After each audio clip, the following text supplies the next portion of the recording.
অনেকগুলা। এগুলোই তাও বেশি বেশি দিতে হবে। ওই জন্য তাহলে পড়ে তো বাঁচছে। Hello hello hello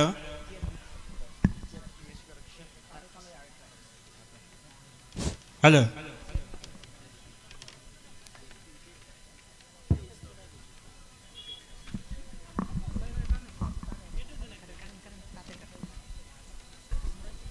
hello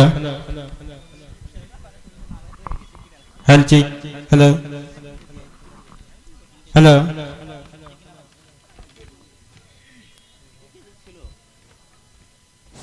hello hello check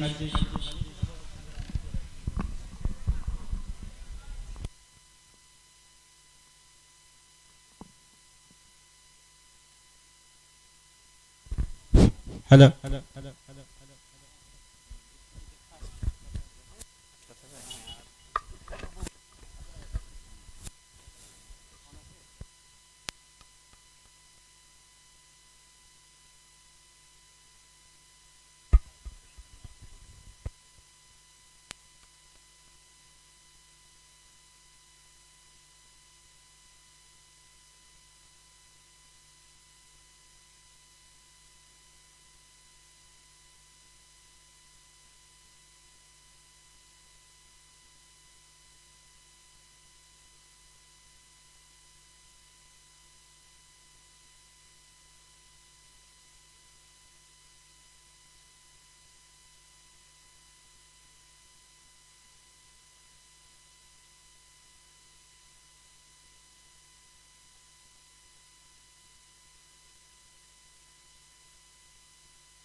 ওইটা একটু মনে হয় ঠেলে দিতে হয়।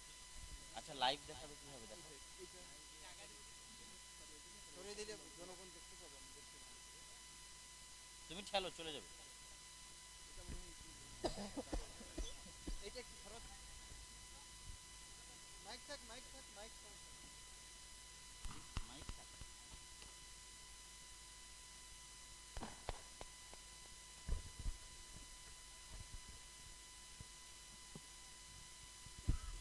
মাহমুদ, এই যে আউটগুলো নতুন আসছে, ওখানে এমনি পড়ে আছে। তো মাহিদ ভাই বা আউটগুলো নতুন আসছে, ওই যে নতুন এগুলো এমনি ফেলে রেখেছে। কাউকে বলে পুরো বালু ঢেকে দিতে বলতে আউট জুমার আগে।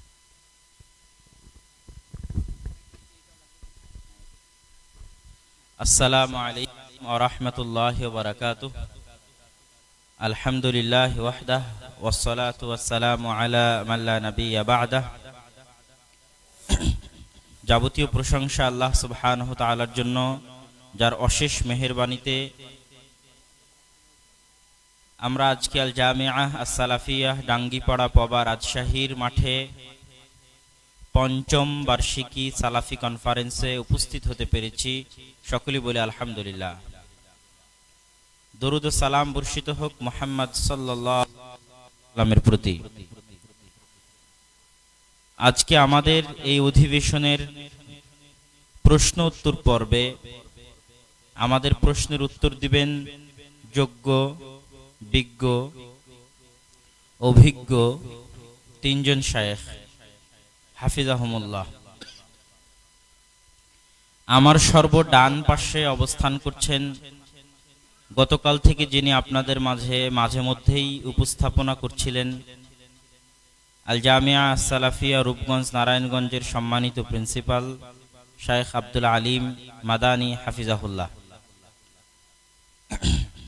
এবং আমার একদম সাথে লাগানো ডান পাশে অবস্থান করছেন মিরপুর দারুস সুন্নাহ বিখ্যাত আহলে হাদিসদের মধ্যে বিখ্যাত প্রতিষ্ঠান, যার স্বনামধন্য প্রিন্সিপাল শায়েখ আব্দুল নূর মাদানী হাফিজাহুল্লাহ, এবং আমার বাম পাশে অবস্থান করছে আল জামিয়া আস-সালাফিয়া ডাঙ্গিপাড়া পবা রাজশাহীর সম্মানিত মুহাদ্দিস শায়েখ আব্দুল বারী বিন সুলাইমান হাফিজাহুল্লাহ।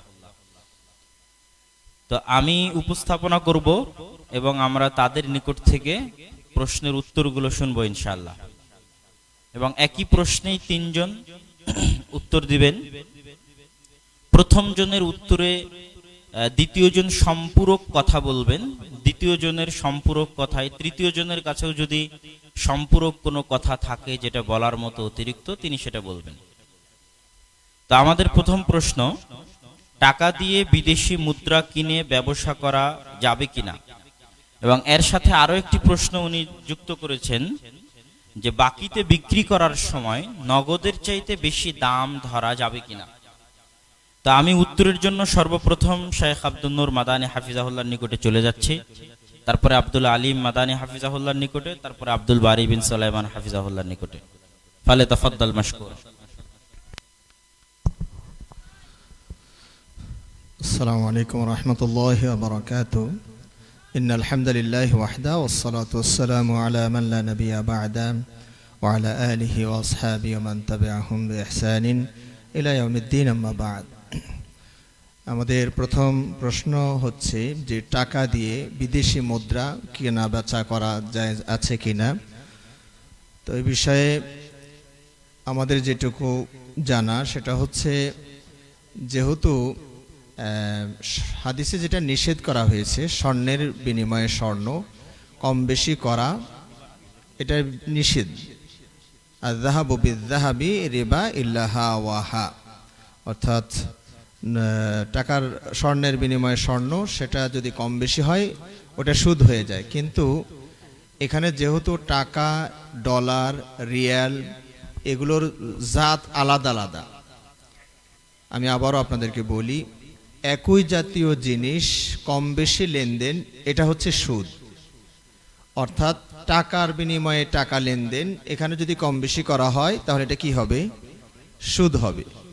কিন্তু যদি জাতটা, সত্তাটা ভিন্ন হয়, যেমন ধরুন রূপা দিয়ে স্বর্ণ কিনছেন অথবা স্বর্ণ দিয়ে রূপা কিনছেন, এরকম সত্তা যদি ভিন্ন হয় তাহলে কম বেশি জায়েজ আছে। সেই হিসাবে টাকা এবং ডলার আর রিয়াল এগুলো যেহেতু সত্তাগত ভিন্ন ভিন্ন, সুতরাং এখানে কেনা বেচা করা, কম বেশি করা জায়েজ আছে, আশা করি ইনশাআল্লাহ। দ্বিতীয় যে প্রশ্নটি উনি করেছেন সেটা হলো, নগদে বিক্রি করলে একরকম রেট, বাকিতে বিক্রি করলে আর এক রকম রেট। অর্থাৎ কেউ যদি আপনাকে বলেন যে এই পণ্যটি যদি নগদে নেন তাহলে 20,000, আর যদি বাকিতে নেন তাহলে 25,000। এখন যদি আপনি কোনো একটাকে ফিক্সড করে বলেন ঠিক আছে আমি নগদই নিলাম, অথবা যদি আপনি বলেন যে ঠিক আছে আমি বাকিতেই নিলাম, তাহলে এটা অধিকাংশ ওলামাই জায়েজ বলছেন। শুধু আমার জানা মতে শেখ আলবানী রহিমাহুল্লাহ এটাতেও আপত্তি করেছেন। শেখ আলবানী রহিমাহুল্লাহ বলছেন যে এটাও সুদের মধ্যে পড়ে যাবে, কারণ পণ্যের গুণাগুণে কোনো কম বেশি হলো না, অথচ মাঝখান থেকে 5,000 বেশি হয়ে গেল কি করে। আশা করি শেখ আলবানীর কথাটা আপনারা বুঝতে পারছেন। উনি বলছেন যে ধরুন একটা ফ্রিজ, একটা মোবাইল, নগদ নিলে 20,000, বাকি নিলে 25,000, এই যে 5,000 টাকা বেড়ে গেল, এটা কি কারণে বাড়লো? পণ্য যা তাই তো আছে। এখানে 5,000 টাকা বেড়েছে শুধুমাত্র সময়ের কারণে। সময় বিক্রি করার সময় কোনো পণ্য নয়, সময় বিক্রি করা জায়েজও নেই। এই হিসাবে শেখ আলবানী রহমাল্লাহ এটাকেও সুদের গন্ধ তিনি পেয়েছেন। তবে ইমাম শাফি রহমাল্লাহ থেকে শুরু করে সৌদি আরবের যারা বড় বড় গ্র্যান্ড মুফতি যারা ছিলেন, শেখ বিন বাজ রহিমাল্লাহ, ইবনে উসাইমিন সহ বাকি অধিকাংশ ওলামাই এটাকে জায়েজ বলেছেন। সুতরাং আমরা অধিকাংশ ওলামা যেটা বলেছেন সেটাই জায়েজ মনে করছি। তবে যদি কেউ সতর্ক থাকেন যে নগদ বিক্রি করলেও যা, বাকি বিক্রি করলেও তা, সেটা আরও নিরাপদ, এটা বলা যেতে পারে। বাকি আমাদের ভাইদের কাছে আরও কিছু নতুন থাকলে তারা ইনশাআল্লাহ সেটাতেও অংশগ্রহণ করবেন ইনশাআল্লাহ।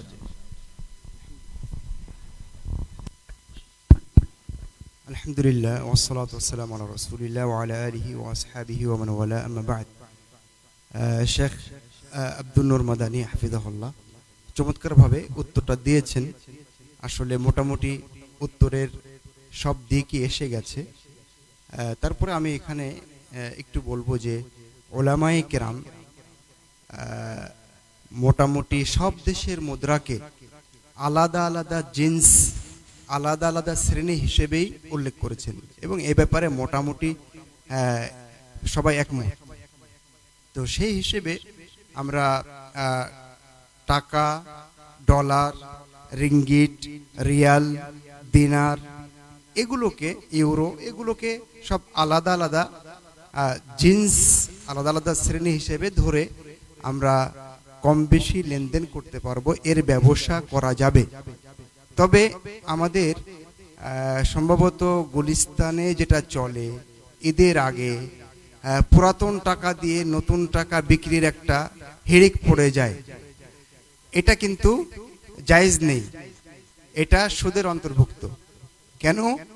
কারণ টাকা দিয়ে আপনি টাকা কিনছেন, একই মুদ্রা, একই জিন্স, সেই কারণে এটা জায়েজ নেই। কিন্তু ভিন্ন যদি মুদ্রা হয় তখন কম বেশি করে আপনি কিনতে পারবেন, এর ব্যবসা জায়েজ আছে। আর বাকি আরেকটা যেটা প্রশ্নের অংশ, সেটাও উনি যেটা বলেছেন সেটাই হলো বক্তব্য। ওলামায়ে কেরাম বলেছেন কিস্তিতে বেচাকেনা করা যায়। তো কিস্তিতে বেচাকেনা করা যায় কেন? কারণ কিস্তিতে বেচাকেনা করলে দাম একটু বেশি হয় এবং এই দাম বেশি নেওয়া জায়েজ। শেখ আব্দুল আজিজ ইবনে বাজ রাহিমাহুল্লাহ তিনিও এই কথা বলেছেন। সেই হিসেবে কিন্তু যদি কেউ বাকিতে দিয়ে একটু বেশি দাম নেয় তাহলে জায়েজ আছে এবং এটাই যেমনটি উনি বলছিলেন জুমহুর উলামায়ে কেরামের বক্তব্য। হাদা আল্লাহু তাআলা আলাম। যে আমি আরেকটু বিষয় যোগ করি আপনাদের সাথে। একটি হাদিসে আল্লাহ নবী সাল্লাল্লাহু আলাইহি ওয়াসাল্লাম বলছেন যে বায়াতাইনি ফি বায়া, অর্থাৎ এক ব্যবসার মাঝে দুই ব্যবসা ঢুকানো যাবে না। সেটার সুরতটা হচ্ছে এরকম, যদি আপনাকে দোকানদার বলে যে নগদ নিলে 20,000, বাকি নিলে 25,000, আপনি শুধু বললেন ওকে ঠিক আছে, তাহলে এটা জায়েজ হবে না। কারণ কি ঠিক আছে এটা আপনি নির্ধারণ করেননি, নগদ ঠিক আছে না বাকি ঠিক আছে।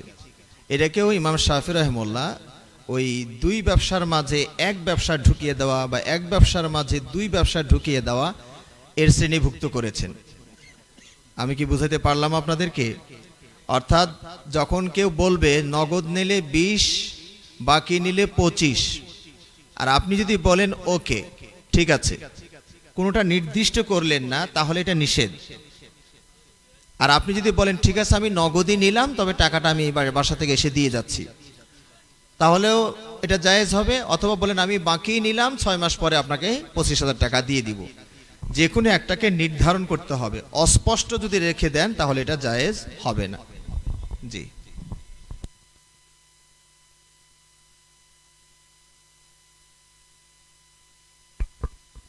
আলহামদুলিল্লাহি ওয়াহদা ওয়াসসালাতু ওয়াসসালামু আলা মান লা নাবিয়্যা বা'দা, আম্মা বা'দ। আমাদের সম্মানিত ওস্তাদের বক্তব্য থেকে প্রশ্নের যথাযথ উত্তর আলহামদুলিল্লাহ চলে এসেছে। সর্বশেষ শেখ যে বিষয়টি ইঙ্গিত করলেন, আসলে এই ব্যবসার ক্ষেত্রে এই ব্যাপারটি বেশি জরুরি। বাকিতে এবং নগদে ক্রয় বিক্রয়ের ক্ষেত্রে আপনাকে নির্ধারণ করতে হবে যে আসলে আপনি কোনটাই নিতে চাচ্ছেন। এটা নির্ধারণ করা হলে সেটা জায়েজ। যদি আপনি কোনোটাই নির্ধারণ না করে ক্রয় বিক্রয় সম্পন্ন করেন তখন সেটা নাজায়েজ হবে এবং সেই ব্যবসাটাকে এক ব্যবসায় দুই ব্যবসা হিসাবে গণ্য করা হয়েছে বা এক পণ্যে দুই বিক্রি বলে গণ্য করা হয়েছে। কিন্তু যদি কোনো একটিকে নির্ধারণ করে ফেলা হয় নগদ কিংবা বাকি কোনটাতে নিচ্ছে, ক্রেতা যদি সেটা নির্ধারণ করে নেয় তাহলে সেটা আর নাজায়েজ থাকবে না। আল্লাহু আ'লাম। রাহমাতুল্লাহ। আসসালামু আলাইকুম ওয়া রাহমাতুল্লাহি ওয়া বারাকাতুহু। আমাদের নিকটে দ্বিতীয় প্রশ্ন, ইউটিউবে বিভিন্ন ইসলামিক ওয়াজ, গান, বক্তব্য প্রচার করে টাকা ইনকাম করা জায়েজ হবে কি? অনেক ইউটিউবাররা বলে তাদের ওয়াজ বা ভিডিও ফেসবুকে ডাউনলোড করে প্রচার করলে তারা ফেসবুক আইডি নষ্ট করে দিবে। প্রশ্ন হচ্ছে তারা কি হক প্রচারের জন্য ভিডিও করছে না টাকা উপার্জনের জন্য ভিডিও করছে? জি ভাই, এখানে বিষয়টা হচ্ছে যেমন কোনো একটা ইউটিউবে একজন একটা ওয়াজ ছেড়েছেন, তিনি হয়তো শর্ত দিয়েছেন এটা কপি করে অন্য আইডিতে দেওয়া যাবে না বা এরকম কিছু একটা শর্ত করেছেন। এই ধরনের শর্ত করা জায়েজ আছে কি না? উত্তম হচ্ছে দ্বীনি বিষয়গুলোকে একদম ওপেন করে দেওয়া, প্রচারের জন্য কোনো বাইন্ডিং বা বিধিনিষেধ আরোপ না করা, এটা হচ্ছে উত্তম। তবে কিছু কিছু ক্ষেত্রে যেমন ধরুন কিছু বিষয় থাকে যে এটা তার প্রিন্টিং খরচ আছে বা অন্যান্য বিভিন্ন এই ভিডিওটা করতে তার কিছু খরচ হয়েছে, একজন শাইখকে ডেকে নিয়ে তার বিশেষ তত্ত্বাবধানে এই আয়োজনটা করতে গিয়ে তার কিছু অর্থ সম্পদের ব্যয় হয়েছে। সেক্ষেত্রে উনি যদি ওনার ভিডিওতে শর্তগুলো দেন তাহলে আমাদের মেনে চলাটাই ভালো। কেন? যেমন ধরুন আমরা যে বই ছাপাই, এখানে কিন্তু লেখা থাকে কি লেখা থাকে? সর্বসত্ব সংরক্ষিত। হ্যাঁ, যেমন ধরুন আমাদের ওস্তাদ যে বই আছেন সেখানে কিন্তু এই কথাগুলো বেশিরভাগই বই লেখা থাকে। এখানে মানে এটাকে আবার প্রিন্ট করে কেউ বিক্রি করতে পারবে না। এতে করে হবে কি, মূল যে কোম্পানি তা ক্ষতিগ্রস্ত হয়ে যাবে। আমার কথা কি আপনারা বুঝতে পারলেন? ধরুন আমি একটা বই ছাপিয়েছি, লিখেছি 10,000 কপি ছাপিয়েছি। এখন এইটা যদি বিক্রি না হতেই আমারটা কপি করে নকল করে আরেকজন ওটাকে ব্যবসা করে, তার খরচটা কিন্তু কমে যাবে। কারণ আমার প্রথম থেকে প্রিন্টিং করতে গিয়ে আমার যে খরচ হয়েছে, আরেকজন নকল করে ছাপাইতে তার খরচটা হবে কম।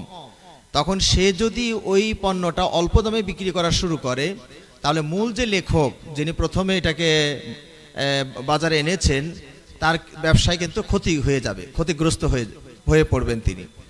এই জন্য বইয়ের জগতে যেমন লেখা হয় সর্বস্বত্ব লেখক কর্তৃক সংরক্ষিত, লেখকের অনুমতি ছাড়া এটা প্রিন্ট করা যাবে না, এটাও যেমন আছে। আবার কেউ কেউ এমনও বলেন যে এটার কোনো হক নাই, যদি হুবহু অর্থাৎ কোনো রকম হস্তক্ষেপ ছাড়া কেউ যদি এটাকে নিজেরাও ছাপিয়ে বিতরণ করতে পারেন সেটাও অনুমতি আছে। আমার মনে হয় যারা অনুমতি দিয়েছেন সেটা হচ্ছে সবচেয়ে ভালো। তবে যদি কেউ শর্ত সংরক্ষিত রাখেন সেটা তার অধিকার। কারণ আপনি এটা মনে করলে হবে না যে ইসলাম প্রচারের গণ্ডি এটাই শুধু, আরও তো গণ্ডি আছে। উনি হয়তো বলেছেন যে শেখ আব্দুলের বক্তব্য আমি এটা রেকর্ডিং করেছি, এটা আমার টিউবে চলবে, অন্য টিউবে দেওয়া যাবে না। ঠিক আছে, শেখ আব্দুলকে পাওয়া যায়, আপনি আর একটা বক্তব্য রেকর্ডিং করে আপনি সেভাবে ছেড়ে দেন। তো এটাকে নাজায়েজ বলা যাবে না। তবে আমরা উত্তম বলতে পারি যে উনি যদি এটাকে ওপেন করে দেন ইসলামের প্রচার স্বার্থে তাহলে সেটা উত্তম। তবে যদি শর্ত আরোপ করেন সেটা তার জন্য জায়েজ আছে।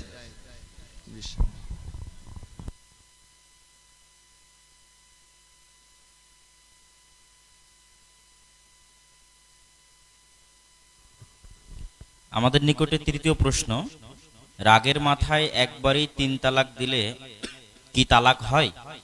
আবার 6 মাস পরে আবার রাগের মাথায় 3 তালাক দেয়, এক্ষেত্রে কয় তালাক হবে? বিস্তারিত জানাবেন।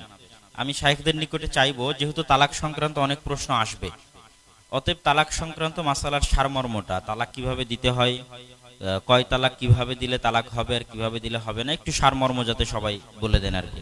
জাযাকাল্লাহ খায়র। জি, তালাক আপনাদের দেশে তালাক কি রাগে হয় না হাসি খুশিতেও হয় নাকি? যে সোনামণি আমি তোমাকে অনেক ভালোবাসি, একটা তালাক দিলাম, কেমন হয়েছে, মজা হয়েছে না? এরকম করে কি কেউ তালাক দেয় নাকি? তালাক তো সবসময় রাগের মাথায় হয়, কিন্তু মাত্রাটা 1 নম্বরে গিয়ারে ছিল না 2 নম্বর গিয়ারে না 3 নম্বর গিয়ারে ছিল, এইটা হলো পরিমাপ করার বিষয় না। সাধারণত তালাক কেউ হাসি খুশিতে খুব কমই হয়ে থাকে। এখন কোনো স্বামী স্ত্রীতে আপোষ করে নেয় যে ঠিক আছে আমরা তো 10 বছর সংসার করলামই, তা আমি একটু অন্যদিক সংসার করে দেখি, তুমি একটু অন্যদিক দেখো, তো এরকম পরিবারের সংখ্যা মনে হয় খুব কমই পাবেন। তো যেটা বললাম বেশিরভাগই তালাকটা রাগের মাথায় হয়। তো রাগকে ইসলাম 3 ভাগে পরিমাপ করেছে, প্রথম গিয়ার, দ্বিতীয় গিয়ার আর লাস্ট গিয়ার। প্রথম গিয়ার হচ্ছে সামান্য রাগ, এতে ব্রেনের উপরে কোনো প্রভাব পড়েনি, কি বলছেন সবই তিনি বুঝছেন, একদম নর্মাল, রাগটা খুবই স্বাভাবিক। 2 নম্বর গিয়ার হচ্ছে রাগের মাত্রাটা একটু বেশি, তবে হিতাহিত জ্ঞান তিনি হারিয়ে ফেলেননি, উনি কি বলছেন বুঝেই বলছেন। 3 নাম্বার এবং লাস্ট গিয়ার হলো যে এমন রাগটা হয়েছে যে উনি যে তালাক বলে ফেলছেন রাগের মাথায়, ও ওনার খেয়ালই নাই। রাগটা এত চূড়ান্ত পর্যায়ে পৌঁছে গিয়েছে যে উনি যে কি বলছেন রাগের মাথায় খেয়াল নাই। পরে যখন রাগটা কমে গেল তখন তাকে বলা হলো যে কি করলেন আপনি, আপনি তো তালাক দিলেন। তখন উনি অস্বীকার করছে, কখন আমি তালাক দিলাম। তার মানে রাগের মাত্রাটা এত বেশি ছিল যে উনি কি রাগের মাথায় বলেছেন উনি নিজেও মনে রাখতে পারেননি। এইরকম রাগের যদি তালাক হয় তাহলেই শুধু তালাকটা হয় না, বাকি প্রথম গিয়ার এবং দ্বিতীয় গিয়ারে যদি রাগ অবস্থান করে তাহলে সেটা তালাক হয়ে যাবে। এটা হলো 1 নাম্বার। 2 নাম্বার হচ্ছে তালাকের সুন্নতি কিছু নিয়ম আছে, সেটা হলো মানে তহুরের পবিত্রতা অবস্থায় তালাক দিবেন। অর্থাৎ ধরুন আপনার স্ত্রী মাসিক হতে মেন্স হতে পাক হলেন, আপনার তালাক দেওয়ার ইচ্ছা, তাহলে আপনাকে অপেক্ষা করতে হবে যখন উনি পবিত্র হবেন, এবং এই পবিত্র সময়ের ভিতরে আপনি তার সাথে বিশেষ সাক্ষাৎ করেননি, তার সাথে শারীরিক সম্পর্ক স্থাপন করেননি। এই পবিত্রতার ভিতরে কটা শর্ত হলো তাহলে তালাক দেওয়ার জন্য? 2টা শর্ত। কিন্তু মাসিক অবস্থায় তালাক দেওয়াটা বিদাতি, হাইজ অবস্থায় মাসিক অবস্থায় যদি কেউ তালাক দিয়ে দেন তালাকটা হয়ে যাবে, কিন্তু সেটা সুন্নতি তরিকায় হলো না। সুন্নতি তরিকা হলো আপনি আপনার বিবি পবিত্র হলে তাকে তালাক দিবেন, এবং দ্বিতীয় শর্ত হলো স্বামী স্ত্রীর শারীরিক সম্পর্ক হওয়ার আগেই ওই পবিত্রতায় তালাক দিবেন। কিন্তু যদি এমন হয় যে শারীরিক পবিত্র হয়েছেন, শারীরিক সম্পর্ক স্থাপন হয়েছে, তারপরে তালাক দিয়েছেন, তাহলেও এটা বিদাতি তালাক হয়ে যাবে। তৃতীয়ত কথা হচ্ছে যে তালাক একসাথে দেওয়াটাও বিদাত। এখানে আল্লাহ রাব্বুল আলামিন পবিত্র কোরআনেও বলেছেন আত-তালাকু মাররাতান, তালাকের রাজঈ ফেরতযোগ্য তালাক হচ্ছে 2টি। একটা সংসার এত কষ্ট করে গড়ানো, সেখানে হঠাৎ করে মুখ দিয়ে বলে ফেলবেন তোমাকে 1 তালাক, অনেকে দেয় জনম তালাক, অনেকে মা বাপ সহ তালাক দিয়ে দেয়, হ্যাঁ, কোটি তালাক দিয়ে দেয়। তো এই যে তালাককে নিয়ে এভাবে সিনেমিনি খেলাটা শরীয়ত পছন্দ করে না। এই জন্য একটা রাগ হয়েছে, আপনি তালাক দিলেন, একসাথে 3 তালাক দিলেন, যদি ধরে নেন তাহলে কিছুক্ষণ পরে কান্নাকাটি শুরু হয়ে যাবে। তবে আমাদের কিছু কিছু আলেম ওলামার আবার আলাদা ব্যবস্থাপনা আছে, সেটা হিলা বিবাহ নাকি বলেন আপনারা। হ্যাঁ, আমার ওস্তাদ একটা বই লিখেছেন ভাড়াটিয়া পাঁঠা, বুঝতে পেরেছেন? হ্যাঁ, তো ওইটা হাদিসেও এই শব্দই আসছে, তাইসুল আয়ের। হ্যাঁ, তাইসুল আয়ের, হ্যাঁ, ভাড়াটিয়া পাঠা বলা হয়েছে তাকে, এবং ওটাকে নবী সাল্লাল্লাহু আলাইহি ওয়াসাল্লাম লানতও করেছেন, লান আল্লাহুল মুহাল্লিলা ওয়াল মুহাল্লালা লাহু, যে হালাল করে দিল, যার জন্য হালাল করলো, দুজনই অভিশাপপ্রাপ্ত। তো যা হোক, তালাকের সুন্নতি পদ্ধতি হলো যে শর্তগুলো আমরা বললাম সবগুলো মনে রেখে 1 তালাক আপনি বলবেন। যদি তার সমস্যাগুলো কেটে যায় তাহলে পরবর্তীতে তার তালাকের প্রয়োজন হচ্ছে না। তো দেখা গেল কয়েক বছর পরে আবার সমস্যা হয়েছে, তখন আরেকটা তালাক দিলেন। এরপরে তাকে একটা সময় দিন সে শুধরিয়ে নিতে পারছে কিনা। তাতেও যদি সম্ভব না হয় তাহলে লাস্ট শেষে আবার একটা তালাক দেওয়া হবে। সম্মানিত ভাই এবং বোনদের দৃষ্টি আকর্ষণ করে বলছি, অনেক সময় তালাককে আমরা এটা একটা ঘৃণিত হালাল মনে করছি। এই হাদিসটা কিন্তু জয়ীফ হাদিস।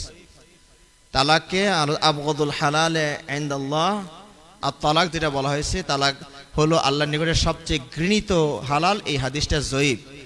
বরং বিবাহ যেমন শান্তির জন্য, তালাকও তেমনি অশান্তি থেকে বের হওয়ার জন্য। আমার কথা কি আপনারা বুঝতে পারছেন? বিবাহটা হয়েছিল কিসের জন্য বলুন তো? শান্তির নীড় স্থাপনের জন্য। কিন্তু যেহেতু সেখানে একটা কোন্দল বেঁধে গেল, কখন কে কার উপর চড়াও হয়ে কেউ আত্মহত্যা, কেউ বা হত্যা করে ফেলতে পারে, মারমুখী অবস্থার সৃষ্টি হয়েছে। এই অশান্তি থেকে বের হওয়ার আর একটা রাস্তা হলো কি বলুন তো? কি? তালাক। সুতরাং বিবাহে তো শান্তি, তালাকেও শান্তি। অশান্তি থেকে বের যেটা হওয়ার রাস্তা, ওটা কি খারাপ রাস্তা নাকি? হ্যাঁ ভাইরা, অশান্তি থেকে বের হওয়ার যে রাস্তাটা, ওটা কি খারাপ? সেটাও কিন্তু ভালো। তাই সেজন্য আমরা বলছি তালাককে একবারে যথেচ্ছা প্রয়োগ করবেন না। যেটা নিয়ম আমরা বললাম সেই হিসাবে আপনারা তালাক দিবেন। এখন কেউ যদি একসাথে 3 তালাক দিয়েই দেয়, একসাথে 3 তালাক দিলে সেটা কটা হবে? হাদিস অনুযায়ী একটা হবে। আপনি রাগের মাথায় একবারে 3 তালাক দিয়ে দিলেন, তাহলে কাউন্ট হবে কত? মুখে যদিও 3, বাস্তব হবে কত? 1। এটা হচ্ছে অধিকাংশ ওলামার ফতোয়া শুধুমাত্র, এবং এই ফতোয়াটাই নবী সাল্লাল্লাহু আলাইহি ওয়াসাল্লামের যুগেও ছিল। সহিহ মুসলিমের মুকাদ্দামায় আপনারা পাবেন, সাহাবী আব্দুল্লাহ বিন আব্বাস রাদিয়াল্লাহু তাআলা আনহুকে একজন জিজ্ঞেস করছেন যে নবী সাল্লাল্লাহু আলাইহি ওয়াসাল্লামের যুগে কি 3 তালাক 1 তালাক ছিল না? তিনি বলছেন যে হ্যাঁ। পরবর্তী যুগে ওমর রাদিয়াল্লাহু তাআলা আনহুর যুগে যখন তালাক নিয়ে মানুষ সিনেমিনি খেলা শুরু করলো, তখন এটা 3টাকে তিনি প্রয়োগ করলেন শাস্তি স্বরূপ। কিন্তু ওমর রাদিয়াল্লাহু তাআলা আনহু পরবর্তীতে এই মত প্রত্যাহার করে নিয়েছেন। তো সুতরাং সার কথা হলো, একসাথে 3 তালাক দিলে কটা হবে? একটাই হবে। একসাথে 3 তালাক দিলে একটাই হবে।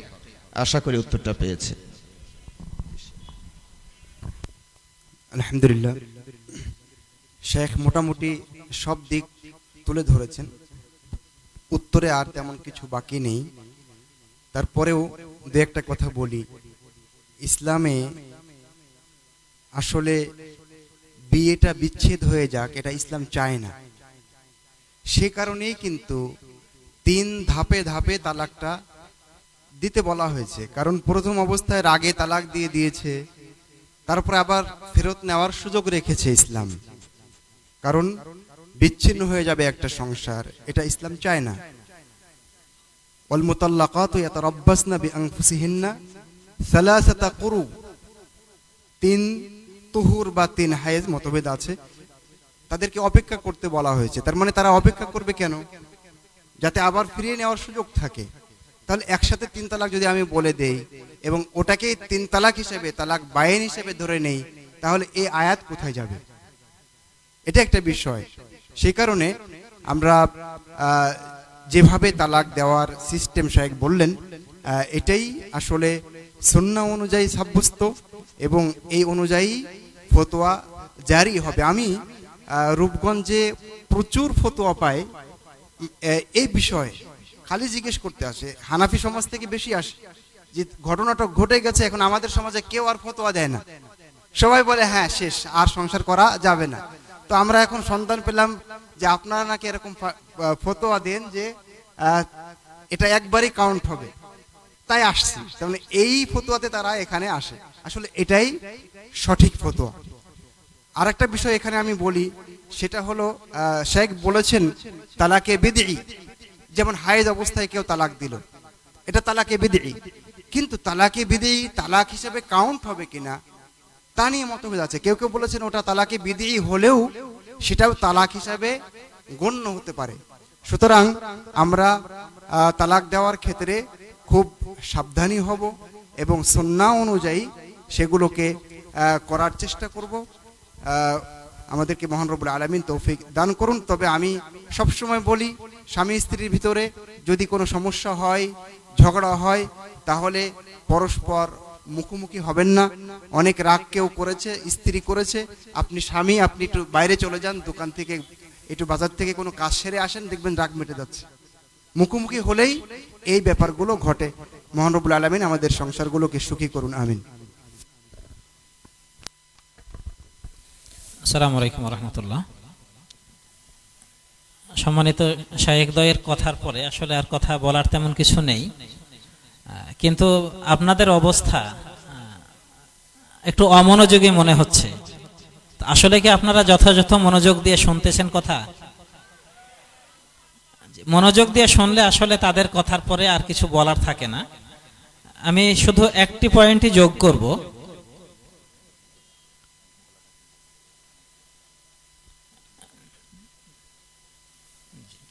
তো একটি পয়েন্ট আমি যোগ করতে চাচ্ছি, সেটা হলো তালাক দেওয়ার ক্ষেত্রে আমাদের একটু সতর্ক হতে হবে। অনেক বেশি রাগ হলেও রাগের প্রয়োগটা যেন তালাক দিয়ে না হয়। যদিও বা তালাক দিতে হয় তাহলে সেটা সর্বোচ্চ একবার তোমাকে তালাক দিলাম এতটুকু পর্যন্ত বলবেন। কখনো 3 তালাক, তার গোষ্ঠী শুদ্ধ তালাক, এ ধরনের কোনো কিছু বলার প্রয়োজন নেই, কারণ এটা সঠিক নিয়ম নয়। এরপরে যখন আমাদের দেশের মানুষ সাধারণত কোর্টে গিয়ে তালাক দেয়, কোর্টের মাধ্যমে, তখন সেখানে সরাসরি লেখে 3 তালাকে বায়েন দিলাম। এই শব্দ আমাদের কোর্টের যারা কাজী রয়েছেন তাদেরকেও পরিহার করতে হবে, এবং আমরা সাধারণ জনগণ যারা আছি তাদেরকেও এই ব্যাপারটায় সতর্ক থাকতে হবে। আপনি কোর্টের মাধ্যমে তালাক দিতে গেলেও কখনো লিখবেন না 3 তালাকে বায়েন দিলাম বা বায়েন তালাক দিলাম, এইভাবে লিখবেন না। শুধু লিখবেন 1 তালাক দিলাম।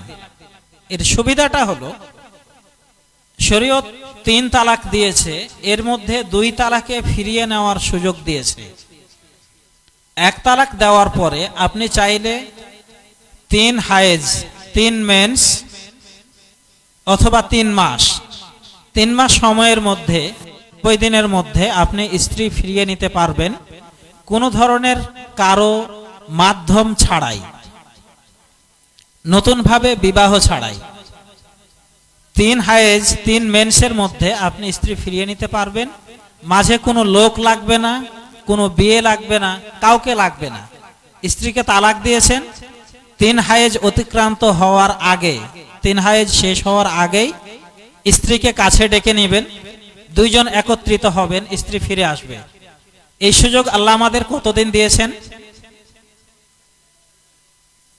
3 হায়েজ, 3 মেন্স এই সুযোগ দিয়েছেন। তো মানুষের মাঝে রাগ হয়, মানুষের মাঝে ভুল বুঝাবুঝি হয়, তো আপনি তো এই ভুল বুঝাবুঝি দূর করার একটা সুযোগ দিবেন না, সেই সুযোগটা দিতে চান না। তো সেই সুযোগ আমাদের রাখা উচিত। এজন্য কখনো তালাকের ক্ষেত্রে একসাথে 3 তালাক বলবেন না। যদিও 3 তালাক বললেও সেটা কার্যকর নয়, কিন্তু সেটা বলতে যাবেন না, কিংবা কাগজে কোর্টে কখনো 3 তালাক লিখবেন না। এরপরে যদি 3 হায়েজ পার হয়ে যায়, 3 হায়েজ 3 মেন্স শেষ হয়ে যায়, সেক্ষেত্রে করণীয় হলো নতুন বিবাহ, নতুন মোহর, নতুন সাক্ষী এবং নতুনভাবে বা পড়ানোর মাধ্যমে বিয়ে করতে হবে। যদি 3 পার হয়ে যায়, 3 মাসের মধ্যে এসবের কোনো কিছু লাগে না। 3 মাস পার হয়ে গেলে নতুন বিবাহের মাধ্যমে ফিরিয়ে নিতে পারে। এইভাবে একবার ফিরিয়ে নিতে পারে, 2 বার ফিরিয়ে নিতে পারে। 3য় তালাক দেওয়ার পরে আর কারো ফিরিয়ে নেওয়ার সুযোগ থাকে না। আবারও বোঝার চেষ্টা করি, 3য় বারের তালাক দেওয়ার পরে ফিরিয়ে নেওয়ার সুযোগ থাকে না। একসাথে 3 তালাক নয়, একবার দিলেন, 2 বার দিলেন, তারপরে 2 মাস, 6 মাস, 1 বছর, 10 বছর পরে যখন 3য় তালাক দিয়েছেন, তারপরে আর স্ত্রী ফিরিয়ে নেওয়ার সুযোগ থাকে না। সেক্ষেত্রে ওই মহিলা বাড়ি চলে যাবে, তার পিতামাতা অন্যত্র বিয়ে দিবে। সেখান থেকে যদি ঘটনাক্রমে তালাক প্রাপ্ত হয়, তাহলে সেই স্ত্রীকে আপনি ফিরিয়ে নিতে পারবেন। জি, সেখানেও যদি একই সিস্টেমে তালাক প্রাপ্ত হয়, মানে তার দ্বিতীয় স্বামীও আবার হয়তো তালাক দিয়েছে, সে তালাকের পরে আপনি ফিরিয়ে নিতে পারবেন। তো এজন্য আমাদের তালাকের ক্ষেত্রে সর্বোচ্চ সতর্কতা অবলম্বন করা জরুরি, সেটা হলো কখনো 3 তালাকের কথা বলবেন না। যদি বলে ফেলেন তারপরেও সেটা 1 তালাক হবে, এবং 3 মাসের মধ্যে 3 হাইজের মধ্যে স্ত্রীকে ফিরিয়ে নিতে পারবেন কোনো ধরনের কোনো প্রতিবন্ধকতা ছাড়াই। তো আশা করি বিষয়গুলো ক্লিয়ার হয়েছে। জাযাকুমুল্লাহ খাইরান। জি, আমি চাচ্ছি আমাদের সম্মানিত শেখ আব্দুল্লাহকে শুধু উপস্থাপক হিসাবে নয়, আমাদের প্রশ্নের ভিতরে যদি কোনো অস্পষ্টতা থাকে সেটাও পরিষ্কার করার জন্য উনি এটা দায়িত্ব পালন করবেন। আপনারা কি মনে করছেন? হ্যাঁ হ্যাঁ, শুধু উপস্থাপক হিসাবে নয়, উনিও অংশগ্রহণ করবেন আমাদের সাথে এখন থেকে ইনশাআল্লাহ। আর দ্বিতীয় পর্বটি হচ্ছে আমাদের সম্মানিত ভাই আব্দুল বারী যেটা বললেন, ওই যে মাসিকের ইদ্যতের ব্যাপারটা, এটা একটু জটলা আছে। হ্যাঁ, কারণ আমার এক ভাই এদের আমাকে বলছেন, শেখ তালাকপ্রাপ্তা মেয়েদের ইদ্যত কতদিন? তা আমি যখন একটু বিস্তারিত বলা শুরু করলাম, তখন উনি বলছে, আমরা না কোরআনে পড়েছি সালাসাতা কুরু, 3 মাসিক, ওই হিসাবে তো ফতোয়া দিয়ে আসতেছি। তো এখানে যে আসলে বিস্তর কিছু বিষয় আছে সেটা অনেকের কাছে অস্পষ্ট থাকে। তো এটা কি বলা যায় ইদ্যতের বিষয়টা এখন? কারণ তালাকের সাথে ইদ্যতের বিষয়টা ওতপ্রোতভাবে জড়িত। আপনি এক তালাক দিয়ে 1 বছর পর ফেরত নিচ্ছেন, 10 বছর পরেও কেউ কেউ ফেরত নিচ্ছেন। তো এই যে বিষয়গুলো, আসলে ইদ্যতটা কোন শ্রেণীর মেয়ের কতদিন, এই বিষয়টা আপনাদের জানতে হবে। 1 নাম্বার, তালাকটা যদি ইদ্যতটা 2 রকম হয়। একটা হচ্ছে তালাক প্রাপ্তা নারীর ইদ্যত, আর একটা হচ্ছে স্বামী মারা যাওয়ার কারণের ইদ্যত। বুঝতে পারছেন বিষয়টা? স্বামী যদি মারা যায় তাহলে ইদ্যত আবার 2 প্রকারের। স্বামী মারা গিয়েছে, স্ত্রী গর্ভবতী নন, তাহলে 4 মাস। 4 মাস 10 দিন, এটা 4 মাস 10 দিন।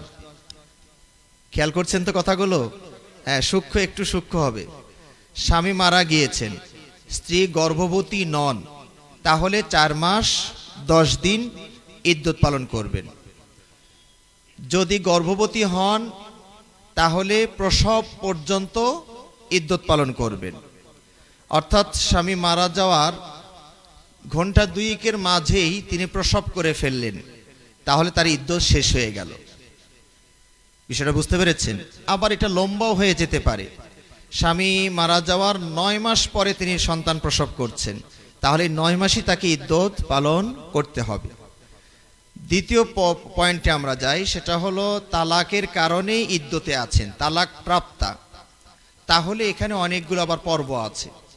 দেখতে হবে যে এই মেয়েটির নিয়মিত মাসিক হয় না হয় না। যদি নিয়মিত মাসিক হয় তাহলে 3টা মাসিক পার করতে হবে, 3 মাস নয়। অনেকের 1 মাসই 3টা মাসিক হয়ে যেতে পারে স্বাভাবিকভাবে। আবার তাড়াতাড়ি বিয়ে বসার কারণে যেন বলে না দেয় আমার 4-5টা হয়ে গেছে মাসিক। হ্যাঁ, মানে স্বাভাবিকভাবে কারো মাসে 3টাও হয়ে যেতে পারে।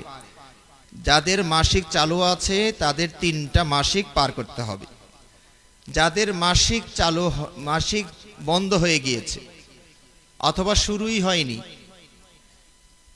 যাদের মাসিক বন্ধ হয়ে গিয়েছে, যেমন 50 ঊর্ধ্ব নারী যারা, তাদের অটোভাবে আল্লাহ রাব্বুল আলামিনের পক্ষ থেকে প্রায় এটা বন্ধ হয়ে যায়। তো এরপরে রাগারাগি হয়ে তালাক হয়ে গিয়েছে, ওনার তো মাসিকই নাই, উনি কেমনি ইদ্যত পালন করবেন? উনি 3 মাস ইদ্যত পালন করবেন। আর যাদের মাসিক শুরু হয়নি, কোরআনে কিন্তু এইভাবে আছে, আল্লাহি লাম ইয়াহিজনা মিনাল নিসা, আল্লাহি ইয়াইসনা একটা আছে, আর ইয়াহিজনা। যাদের মাসিক শুরুই হয়নি, এখানে একটা পয়েন্ট, সূক্ষ্ম পয়েন্ট আমি আপনাদেরকে বলবো, যে মাসিক শুরুই হয়নি, বিয়ে হয়েছে, আবার তালাকের বিষয় এসে গিয়েছে। এটা কি বয়স কি 32? মেয়েটার বয়স কি 32? 6-7, এই যে ভাই বুঝতে ফেলেছেন। কোরআনে কিন্তু বিয়ের কোনো বয়স নির্ধারণ করে দেয়নি, যদিও আমরা বিভিন্নভাবে সমান বয়স নির্ধারণ করে দিয়েছি। এই আয়াতে বোঝা যায় যে একজন মেয়ে বালেগাই হলো না, মাসিকই শুরু হয়নি, তারপরও শরীয়তে বিয়ে দেওয়া জায়েজ আছে। বুঝতে পেরেছেন? বাসর স্বামী স্ত্রীর আপোষের ব্যাপার, তারাও ওটা বুঝবে, ওটা আমাদের আইন দিয়ে ওখানে আটকানোর দরকার নেই, তারা ওটা তাদের আপোষের ব্যাপার। তাহলে সার কথাটা আমি আপনাদেরকে আবার বলি, যদি তালাকপ্রাপ্ত হন, মাসিক চালু থাকে, তাহলে 3 মাসিক ইদ্যত। মাসিক বন্ধ হয়ে গিয়েছে তাহলে 3 মাস, অথবা মাসিক শুরুই হয়নি তাও 3 মাস, অথবা আরেকটা পর্ব হলো তিনি যদি গর্ভবতী হন তাহলে আবার প্রসব পর্যন্ত তাকে অপেক্ষা করতে হবে। মাসাটা বুঝতে পারলেন? আশা করি বুঝতে পেরেছেন। তালাক প্রাপ্তা, মাসিক বন্ধ হয়ে গেছে, শুরুই হয়নি 1, মাসিক চলছে 2, গর্ভবতী 3। 3টার উত্তর 3 রকম হবে। যদি আশা করি মনে রাখতে পেরেছেন, যদি মনে রাখতে না পারেন কমপক্ষে এইটুক তো বুঝেছেন যে ইদ্যতের মধ্যে ঝামেলা আছে, এইটুক বুঝেন নাই? হ্যাঁ, সুতরাং যদি ঝামেলা যেহেতু আছে, যদি এরকম পরিস্থিতি এসে যায়, আলেম ওলামাদের সহযোগিতা নেবেন। যে না, সেদিন ওই যে হাটাপর সম্মেলনের শুনছি ইদ্যতে ডাঙ্গিপাড়া হাটাপত ওইদিকে যে ডাঙ্গিপাড়ার মাহফিলের সম্মেলনে শুনেছি ইদ্যতের মধ্যে অনেক কিছু আছে। কাজে এটা যে কোনটার মধ্যে পড়লো বুঝতে না পারলে আলেম ওলামাদের সহযোগিতা নেবেন। আশা করি উত্তরটা পেয়েছেন। আচ্ছা, একটুখানি কথা বলি, এখানে আরেকটু কথা বলি আমি। শেখ ইদ্যতের ব্যাপারটা বলেছেন শেখ আব্দুল বারী সাহেব, উনি ফিরিয়ে নেওয়ার ব্যাপারটা বলেছেন। আমি এখানে একটু যোগ করি যে ইদ্যত পালন এটা আমরা বললাম, কিন্তু ইদ্যত পালন মানে কি, এটা কি করতে হবে, তাই না? তো ইদ্যত পালন, যার স্বামী মারা গেছে তার একরকম, যার কি বলে তালাক প্রাপ্ত হয়েছে যে তার একরকম। কমন জিনিস আছে, সেটা হলো যে ইদ্যত চলা অবস্থায় অন্য কোথাও বিয়ে করা যাবে না। এটাই ইদ্যতের মূল প্রতিপাদ্য বিষয়।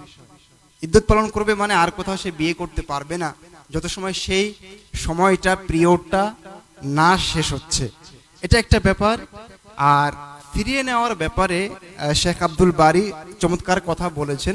ওটা আমি আরেকটুখানি বলছি এভাবে যে, যেমন প্রশ্ন এসছে তালাক হয়ে গেছে একবার, একসাথে যে কয়টা তালাকই হোক আমরা বলেছি ওটা একটা তালাকই হবে।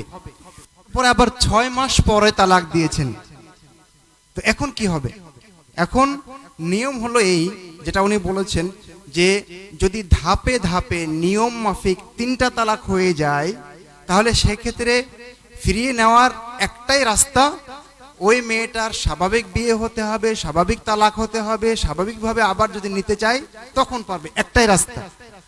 আর যদি প্রথম 2টা হয়ে যায় তালাক, তাহলে এর ভিতরে ফিরিয়ে নিতে পারবে।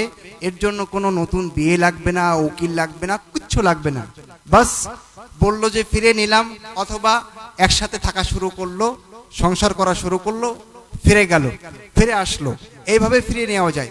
এখন দেখা গেছে যে 1 তালাক দিয়ে বসে আছে, স্বামীও কিছু বলে না, স্ত্রীও কিছু বলে না, দুইজন দুই জায়গায় করতে করতে করতে 3 তুহুর বা 3 ইদ্যত, যেটা 3 মাস যেটাই বলি না কেন, এটা পার হয়ে গেছে, তালাক কিন্তু একটাই হয়েছে। তাহলে এখন কি করতে হবে? এখন ফিরিয়ে নিতে গেলে এখন নতুন ভাবে আবার বিয়ে পড়াতে হবে। এটাই আমার কাছে ছিল। আল্লাহু তাআলা আ'লাম। আসসালামু আলাইকুম রহমতুল্লাহি বারাকাতু। আমাদের নিকটে 4র্থ প্রশ্ন, সফর কেন্দ্রিক অনেকগুলো প্রশ্ন আসছে। আমার বাড়ি চাঁপাইনবাবগঞ্জ, আমি ঢাকায় থাকি, আনুমানিক 1-3 মাস পর্যন্ত রুম ভাড়া করে থাকি। এমত অবস্থায় কসর নামাজ আদায় করব কিনা?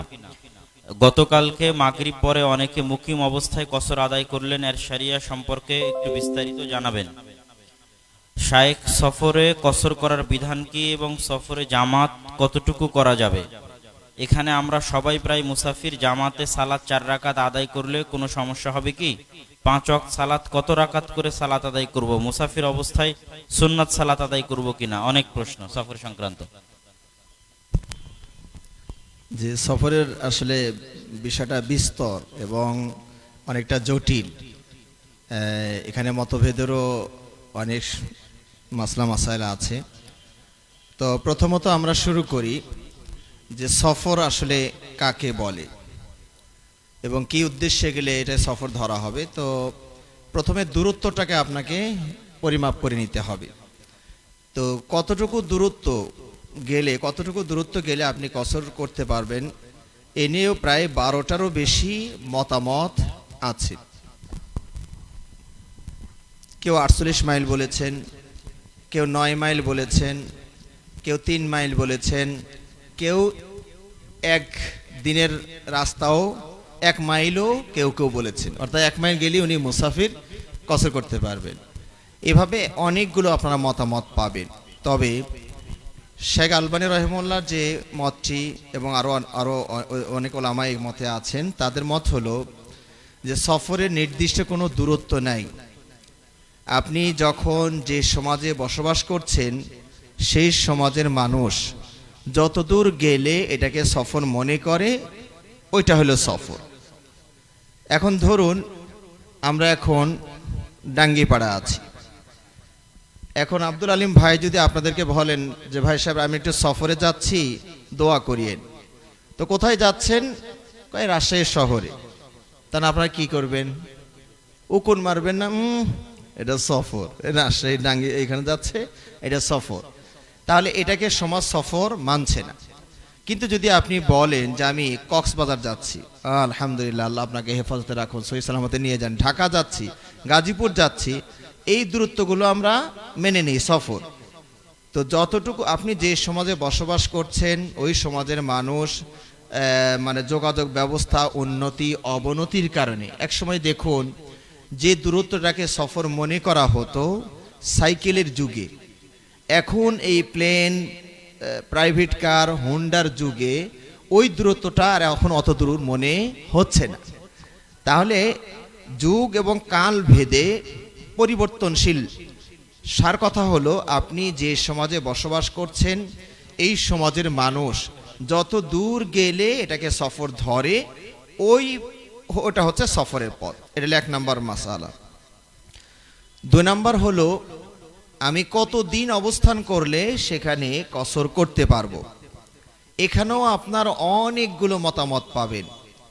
জমহুর অধিকাংশ ওলামা যে মতটা দিয়েছেন সেটা হলো আপনি যে সফরের দূরত্বে যাচ্ছেন সেখানে 3 দিন থাকার নিয়ত করেছেন, যাওয়া 1 দিন, আসা আর 1 দিন, এটা তো সফর সবসময়।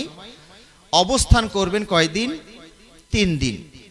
তাহলে সেখানে আপনি প্রতিমধ্যে সফর করতে পারবেন, পৌঁছে গেলেও 3 দিন পর্যন্ত আপনি কসর করতে পারবেন।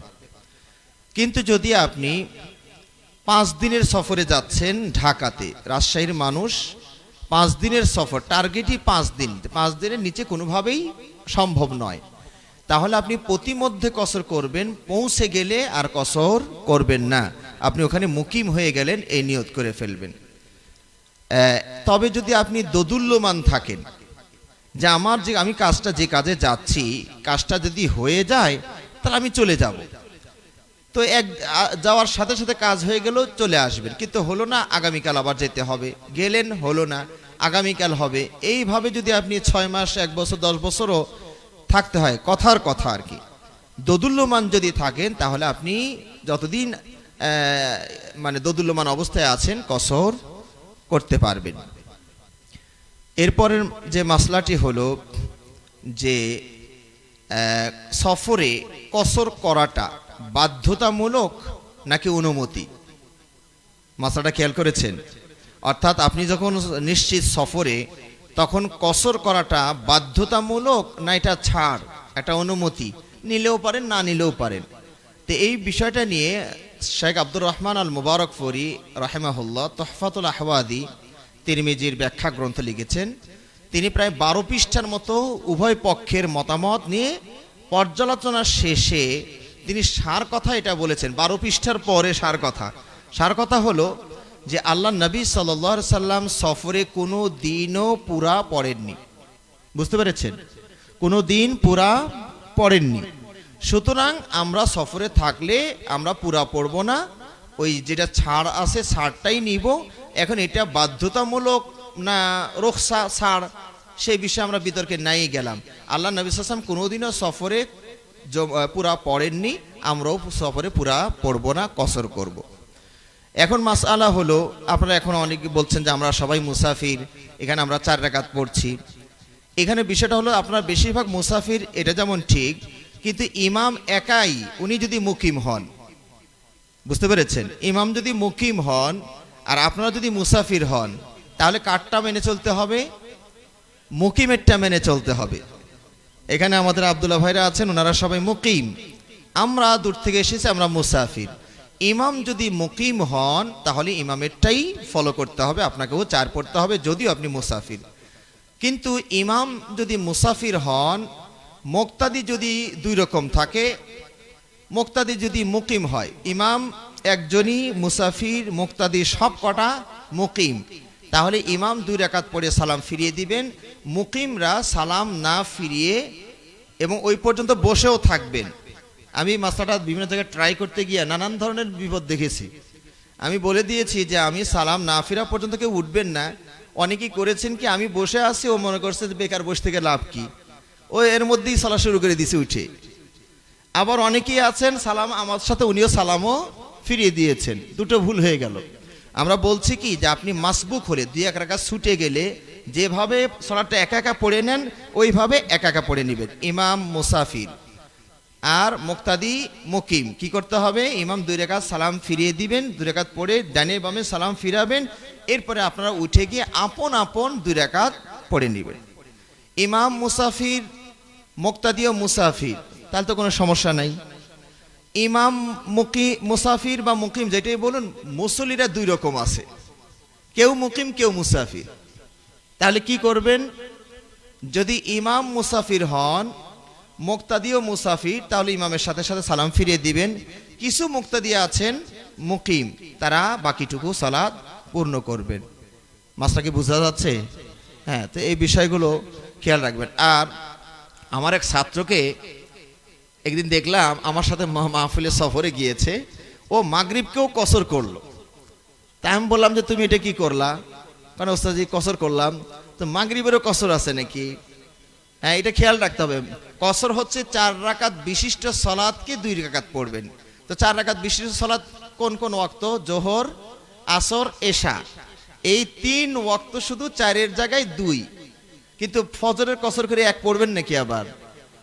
হ্যাঁ, মাগরিবের কসর করে আবার, হ্যাঁ, মাগরিব ও যা তাই থাকবে, ফজর যা তাই থাকবে।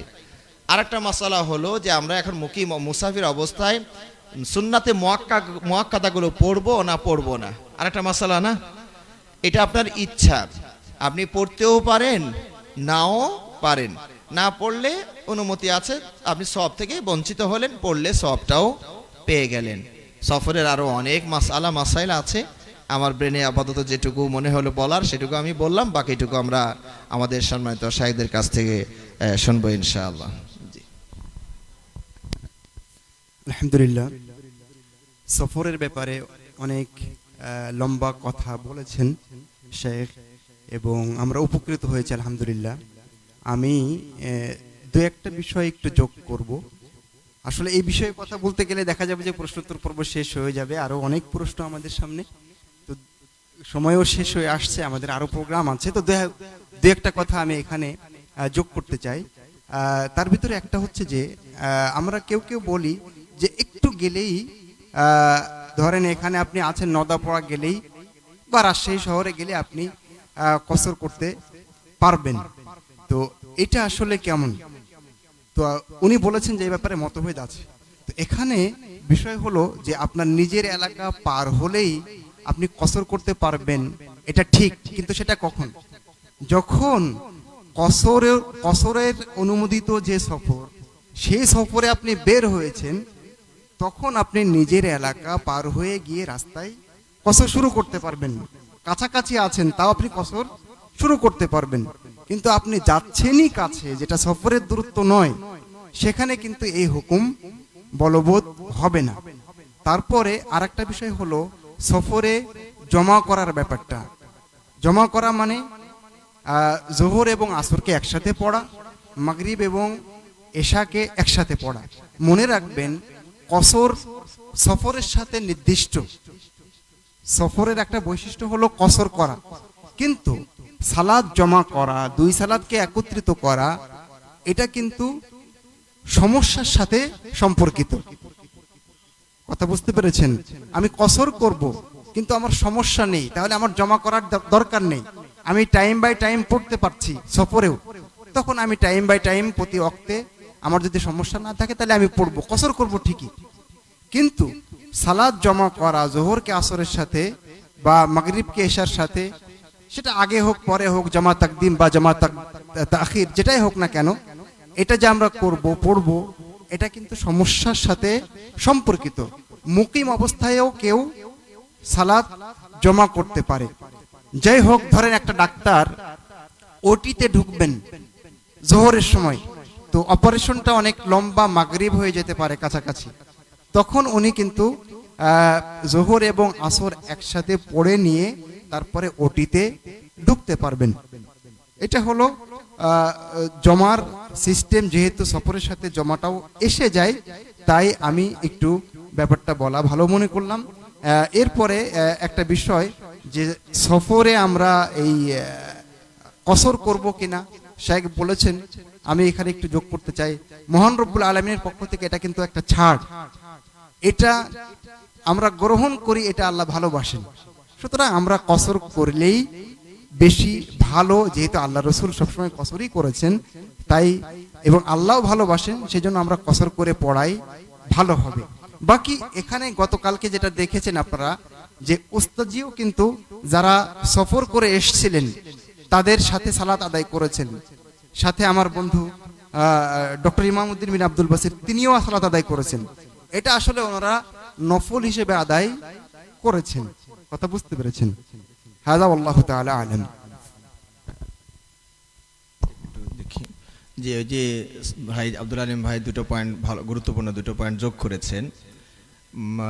মানে আপনি, এটা হচ্ছে ডাঙ্গিপাড়া, তাই না? ডাঙ্গিপাড়া থেকে, ডাঙ্গিপাড়া এই গ্রামের একটা পরিধি আছে। আপনি এখান থেকে বের হলেই, এই গ্রাম থেকে বের হলেই কসর শুরু করতে পারবেন। কখন?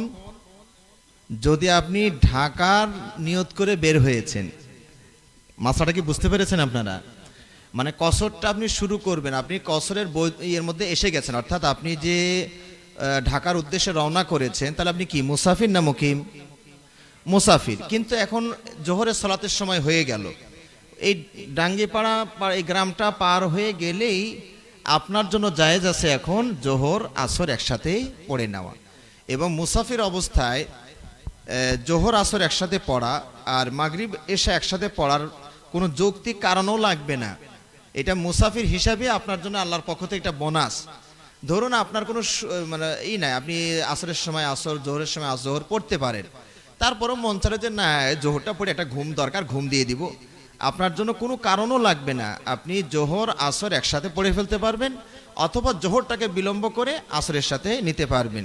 এখানে একটা নীতিমালা শুধু হাদিসে এভাবে আসছে, প্রতিমধ্যে যদি কোথাও বিরতি দেন, প্রতিমধ্যে কোথাও যদি বিরতি দেন আর সূর্য পশ্চিম আকাশের ঢলার আগে আবার রওনা করছেন, তাহলে জোহরটাকে বিলম্ব করে নিয়ে যাবেন কোথায়? আসরের সময়। আর যদি এমন হয় যে সূর্য ঢলে যাওয়ার পরে একটু রেস্ট নিলেন, রেস্ট নেওয়ার পর রওনা করবেন, সূর্য পশ্চিম আকাশে ঢলে গিয়েছে, তাহলে আপনি জোহর আসর একসাথে জমা এবং কসর করে আপনি রওনা করবেন।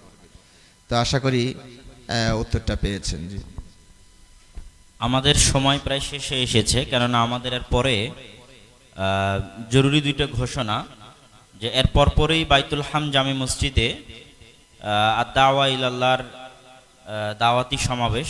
যারা বিভিন্ন জেলায় দাওয়াতি কাজ করতে চান বা সেবামূলক কাজ করতে চান, আগ্রহী বিশেষ করে যুবক তরুণ ভাই, তাদের নিয়ে আমাদের একটা আলোচনা বৈঠক আছে মসজিদে এর পরই। এই জন্য যারা স্বেচ্ছাসেবক ভাইরা দায়িত্ব পালন করছেন দাওয়া ইলাল্লাহর পক্ষ থেকে, তাদের সবাইকে একটু দাওয়া ইলাল্লাহর স্টলে গিয়ে দেখা করার জন্য বলা হচ্ছে। এখন আপনারা একটু দ্রুত গতিতে স্বেচ্ছাসেবক ভাইরা দাওয়া ইলাল্লাহর স্টলে গিয়ে দেখা করে নেন, যাদেরকে পোশাক, কার্ড, কুপন সব দেওয়া হয়েছিল। আর দাওয়া ইলাল্লাহর ওই বৈঠকের পরেই আমাদের মাসিক আল ইতিসামের এজেন্ট সমাবেশ আছে। তো তার আগে আমি জরুরি কয়েকটা প্রশ্ন বাছাই করেছি, যেগুলো আমি একবারেই বলে নিতে চাচ্ছি এবং শায়েখদের কাছে সংক্ষিপ্ত আকারে উত্তর চাচ্ছি, যেন আমাদের সময় বেশি না লাগে। তার মধ্যে ব্যবসা বাণিজ্য সংক্রান্ত কয়েকটা আছে। একটা হচ্ছে জমি কট নেওয়া যাবে কিনা, আরেকটা হচ্ছে শেয়ারের ব্যবসা করা যাবে কিনা। আর তার সাথে আরেকটা প্রশ্ন যে পিতার ইনকাম যদি হারাম হয় তাহলে সন্তান পিতার ইনকামে পড়াশোনা প্রয়োজন পূরণ করতে পারবে কিনা। আশা করি এই কয়টা প্রশ্নের উত্তর দিয়েই আমরা আমাদের অনুষ্ঠান শেষ করব ইনশাআল্লাহ।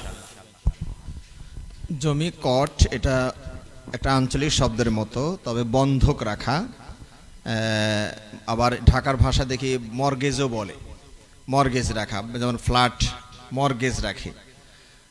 এটা হচ্ছে আরবি ভাষায় রেহান বা বন্ধক বলে। এটার নিয়ম হচ্ছে, ধরুন আপনি অভাবে পড়ে 1 বিঘা জমি আমার কাছে বন্ধক রাখবেন, বিনিময়ে 1 লাখ টাকা নেবেন। তো এইটুক পর্যন্ত জায়েজ আছে। আপনি একটা হোন্ডা বন্ধক রাখতে পারেন, একটা গরু গাভী অথবা স্বর্ণ বন্ধক রাখতে পারেন। নিয়ম হচ্ছে আপনি 1 লাখ টাকা নিয়েছেন, যেদিন 1 লাখ টাকা দিবেন সেদিন আমার এই আপনার বন্ধকটা ছুটিয়ে নিয়ে যাবে। কিন্তু যদি জমি হয় তাহলে কি হবে? জমি হলে এখানে আরেকটা লেনদেন আপনাকে ঢুকাতে হবে। অর্থাৎ ধরুন আপনার জমিটা আমার কাছে বন্ধক আছে, আমি এটা আবাদ করে আমি এটা খেতে থাকবো কতদিন পর্যন্ত? আপনি যতদিন টাকা দিতে না পারবেন। এইভাবে যদি আমি খেতে থাকি তাহলে আমি ওই 1 লাখ টাকা যে ধার দিয়েছিলাম তার লাভ খাচ্ছি কিনা? তার লাভ খাচ্ছি। সুতরাং এটা জায়েজ হবে না। তাহলে কি করতে হবে? এটাকে আবার বর্গা সিস্টেমে আসতে হবে। বর্গা, আপনার বর্গা মনে হয় বোঝেন, আধি বা বর্গা। তো তখন আবার নতুন একটা সিস্টেমে আসতে হবে যে ভাই এটা বাসায় এটা আপনি বর্গা চাষ করেন, যা আবাদ হবে খরচপাতির হিসাবে এই এই আপনি এটা দিবেন, আমি এটা দিব, দিয়ে আবাদ হবে, অর্ধেক আপনি নেবেন, অর্ধেক আমি নিব। এটা ওই নতুন করে আর একটা বর্গা সিস্টেমে আসা লাগবে। অথবা যে একটা বছরব্যাপী যদি ভাড়া সিস্টেম নেন, ওই 10,000 টাকা করে মনে করেন ভাড়া জমি, তাহলে ওই যে 1 লাখ টাকা দিয়েছেন ওখান থেকে 10,000 করে কাটা যাবে। বিষয়টা বুঝতে পেরেছেন? এই লেনদেনটা যেন অস্বাভাবিক না হয় খেয়াল করুন। ধরুন 1 বিঘা বন্ধক রাখতে যদি আপনি বর্গা দেন বা কাউকে ভাড়া দেন 1 বছরের জন্য, সাধারণত আপনাদের এই এলাকায় 1 বছরের জন্য কত টাকা লাগে? আপনার জমিটা আমি বর্গা মানে ভাড়া নিয়ে চাষ করবে 1 বছর, আপনি কত হলে দিবেন আমাকে? কমপক্ষে 10,000। 10,000। এখন যদি বিষয়টা এরকম হয় যে আমি আপনাকে 1 লাখ টাকা দিয়েছি বলে আমি বললাম যে ভাই আমি কিন্তু 2,000 বেশি দিতে পারবো না, তো আপনি বলেন আচ্ছা ঠিক আছে। আওয়াজটা ক্ষীণ হয়ে গেছে কেন বলুন তো? ওই যে 1 লাখ টাকা দেওয়া আছে, এখন যদি রাজি না হই, ওস্তাদ যদি বলে যে তাহলে ফেরত দেন, তাহলে তো আবার বিপদ হয়ে যাবে। আচ্ছা দিন, তাহলে এই লেনদেন জায়েজ হবে না। অর্থাৎ আমি আপনাকে 1 লাখ টাকা না দিলে যেমন আপনি 10-এর নিচে দিবেন না, 1 লাখ টাকা দেওয়ার পরেও যেন ওই 10ই থাকে, ওই 1 লাখ টাকার প্রভাব যেন এখানে না পড়ে। আমি কি বুঝাইতে পারছি আপনাদেরকে? হ্যাঁ, তাহলে এটা জায়েজ হবে। শেয়ার ব্যবসাটা, এটা শেয়ার মানে কি শরিকানা ব্যবসা, যেটা বলেন শরিকানা মানে বৈধ হবে কখন? যদি এর যে পণ্যে আপনারা শেয়ার করছেন সেই পণ্যটা যদি হালাল হয় তাহলে আপনার শেয়ার করাটাও কি আছে? হালাল আছে। ধরুন আমার একটা ব্যবসা আছে, একটা হালাল ব্যবসা, তা আমার কিছু টাকার দরকার, শেয়ারে আমি 50 দিচ্ছি আর আপনারা 10 জন বা 100 জন মিলে 50,000 টাকা দিবেন। এটার নাম কি? শেয়ার। ব্যবসা করবো আপনি, আপনারা পার্টনারশিপে আপনার আমার সাথে শেয়ার করছেন। এই শেয়ার করা জায়েজ আছে যদি আমার পণ্যটা কি হয়? হালাল হয়। কিন্তু আমি মদের ব্যবসা করি, নাউজুবিল্লাহি মিন যালিক, তা আমি এখন শেয়ার ছেড়েছি, এই শেয়ার কি এইটাই অংশগ্রহণ করা আপনাদের জন্য জায়েজ হবে? হবে না। এটা হলো 1 নাম্বার। 2 নাম্বার হলো এখন শেয়ার ব্যবসাটা কিছুটা লটারি, কিছুটা জুয়ার মতো হয়ে গিয়েছে। এদিকে সাবধানতা অবলম্বন করার জন্য আমি দৃষ্টি আকর্ষণ করছি, সেটা হলো যে কিছু কুচক্রী মহল, সিন্ডিকেট যারা করে, তারা শেয়ার বাজারে ঢুকে গিয়ে যখন দেখে দাম কমে গেছে তখন কেনা শুরু করে। কিনতে কিনতে কিনতে কিনতে যখন মার্কেটে শেয়ার শেষ হয়ে যায়, সবাই শুধু খুঁজছে, দাম উঠে যায়, তখন এরা আবার চড়া দামে বিক্রি করা শুরু করে।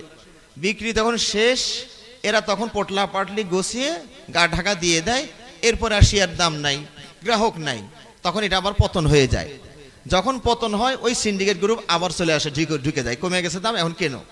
কিনতে কিনতে এইভাবে তারা মানে মাঝে মাঝে জাতিকে নিঃস্ব করে ফেলছে। এই জন্য আমি আপনাদেরকে শেয়ার ব্যবসাটাতে সাবধান করতে চাই যে আপনার কাছে কাছে যদি কোনো দিনই ভাই থাকে তার সাথে আপনি শেয়ার করেন, যার ব্যবসা আপনি দেখতে পাবেন, চোখের সামনে থাকবে।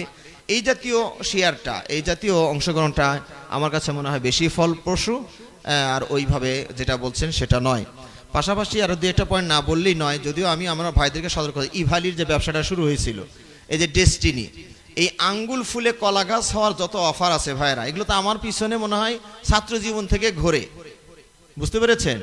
আমি শুধু তাদেরকে একটা কথাই বলি, ভাই আমার তো আঙ্গুল ফুলে কলা গাছ হওয়ার নিয়তি নাই, কাজে ঘুরেও লাভ হবে না।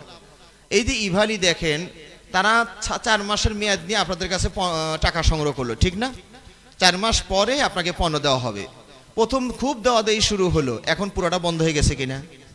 পুরো বন্ধ হয়ে গেছে।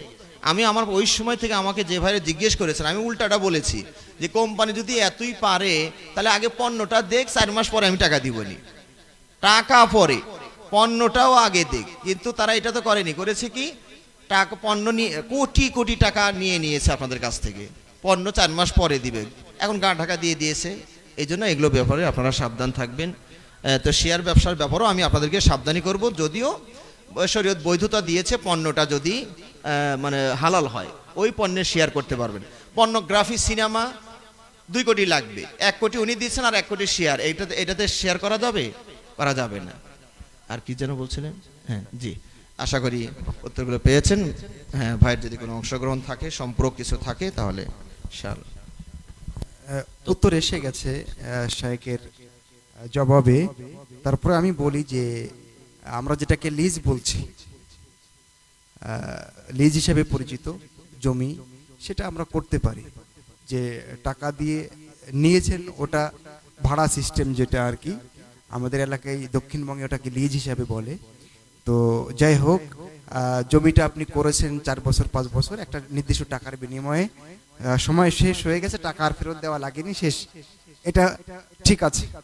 আর যেটা সমাজে চলছে এখন, আবার টাকা ফেরত দিতে হবে, এটা কিন্তু মোটেও ঠিক নয়। বন্ধক যেটাকে বলছে এটা ঠিক নয়। বাকি শেয়ারের ব্যাপারে যে কথাটা উনি বলেছেন, সেটা অবশ্যই গুরুত্বের সাথে আমাদের খেয়াল রাখতে হবে। আমরা কোথায় শেয়ার কিনছি সেটা আমাদের খেয়াল রাখতে হবে। বাইউল কি বলে গরার, যেটা সেখানে আমাদের, যেখানে আমি জানি না আসলে আমি কোথায় কিনছি, শুধু টাকা দিচ্ছি, কিন্তু কিসের ব্যবসা হচ্ছে, কি কিনছি এগুলো আমি জানছি না, একটা ধোঁকা। এরকম জায়গা থেকে আমাদের বেঁচে থাকতে হবে, তাহলে আমরা শেয়ারের ব্যাপারে একটা ভালো জায়গায় যেতে পারবো। যাই হোক, শায়েখের উত্তরে মোটামুটি সব এসে গেছে। মহান রব্বুল আলামিন আমাদেরকে তৌফিক দান করুন। আমরা প্রশ্ন উত্তর এখানেই ইতি টানছি। এখন আমাদের বাইতুল হাম জামি মসজিদে 2টা অনুষ্ঠান আছে।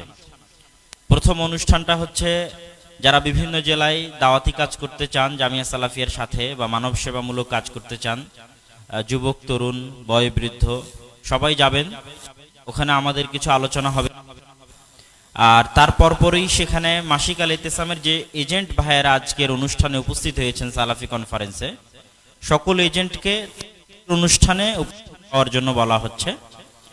আমাদের দাওয়াতি অনুষ্ঠানটা আমরা মনে করছি 9:45-এ শুরু হবে ইনশাল্লাহ, আর 10টা 20, 25, 30 নাগাদ শেষ হবে। আর 10টা 25 বা 30 থেকে মাসিক আল ইতিসামের এজেন্ট সমাবেশ শুরু হবে, ওইটা আমরা 11:30টার মধ্যে শেষ করব ইনশাল্লাহ। তারপরে সবাই জুমার সালাতের জন্য প্রস্তুতি নিব। তো আমরা এখানে সুবহানাকাল্লাহুম্মা ওয়া বিহামদিকা আশহাদু আল্লা ইলাহা ইল্লা আনতা আস্তাগফিরুকা ওয়া আতুবু ইলাইক। আসসালামু আলাইকুম ওয়া রাহমাতুল্লাহি ওয়া বারাকাতুহু।